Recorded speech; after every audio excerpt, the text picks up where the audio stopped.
Halo Sobat Demokrasi, selamat datang kembali di episode terbaru podcast kita. Pada kesempatan kali ini kita akan ngobrolin topik yang penting dan menarik, yaitu tentang demokrasi dan partisipasi warga Indonesia. Kenapa sih topik ini penting? Seperti yang kita ketahui, kita ini negara demokrasi, jadi suara dan tindakan kita itu akan sangat berpengaruh bagi masa depan bangsa. Betul banget Akifa, jadi di demokrasi ini bukan hanya kita datang di TPS saat pemilu saja, tapi lebih luas daripada itu. Hari ini kita akan kupas lebih dalam lagi tentang demokrasi dan tentunya kita sudah kedatangan dua bintang tamu yang super keren dan berkompeten di bidang ini. Halo Kak Ajun dan Kak Aura. Halo Intan dan Atifa, makasih udah undang kita di sini. Senang juga rasanya bisa membahas topik yang lagi relevan dan juga dengan kondisi kita sekarang. Ini emang topik yang sangat menarik banget sih, jadi semoga diskusinya bisa beri insight baru untuk para pendengar ya. Wah, senang sekali bisa ngobrol dengan kalian berdua. Oke, pertama-tama nih Kak Ajeng, bisa nggak jelasin apa sih yang dimaksud dengan partisipasi warga dalam konteks demokrasi di Indonesia? Boleh banget nih, jadi gini Atifa, partisipasi warga dalam demokrasi itu bukan cuma tentang memilih pemimpin dan juga anggota legislatif, tapi kita juga ikut berperan dalam demokrasi partisipasi berupa tindakan aktif dalam mengkritisi kebijakan pemerintah, terus juga menyuarakan pendapat, sampai peserta dalam kegiatan-kegiatan organisasi lainnya sosial politik yang mempengaruhi kebijakan politik, misalnya mengikuti rapat umum, mengisi petisi-petisi yang ada, mungkin terus juga ikut berorganisasi dalam kegiatan sosial.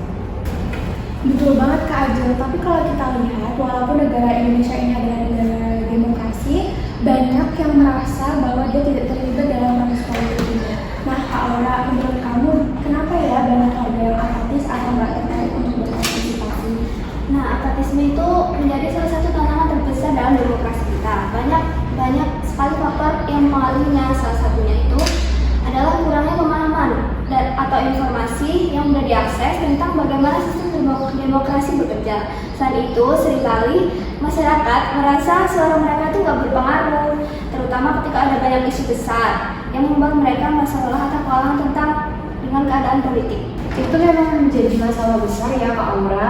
Nah Kak Ajeng, di era digital kayak sekarang ini, kalau kita lihat semakin banyak platform yang memungkinkan warga untuk berpartisipasi, kayak platform media sosial atau platform petisi online. Nah menurut Kak Ajeng nih, apakah dengan adanya media sosial tersebut udah meningkatkan partisipasi warga dalam berpolitik atau masih ada tantangan lain yang masih harus dihadapi?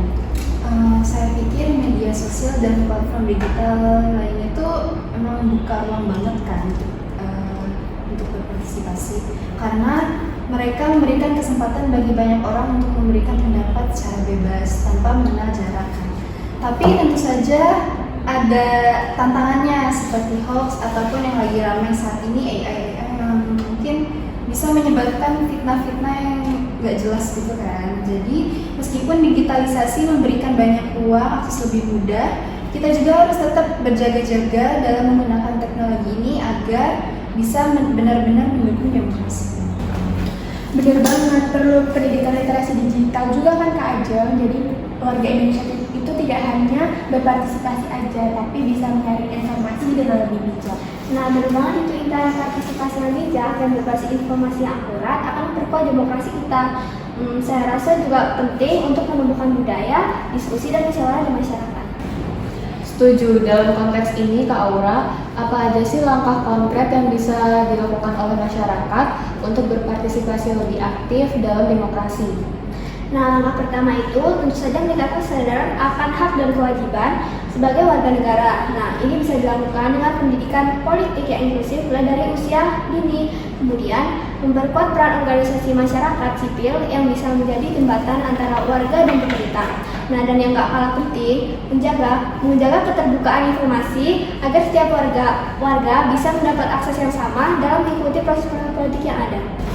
Wah menarik banget ya, jadi selain hak suara, partisipasi itu harus dibarengi dengan pengetahuan dan akses informasi yang merata ya. Dengan begitu, warga negara bisa lebih aktif lagi dalam membangun negara. Benar, kalian berdua sudah memberikan insight yang sangat bermanfaat. Semoga dapat membuka mata teman-teman pendengar yang udah menyaksikan podcast kita nih.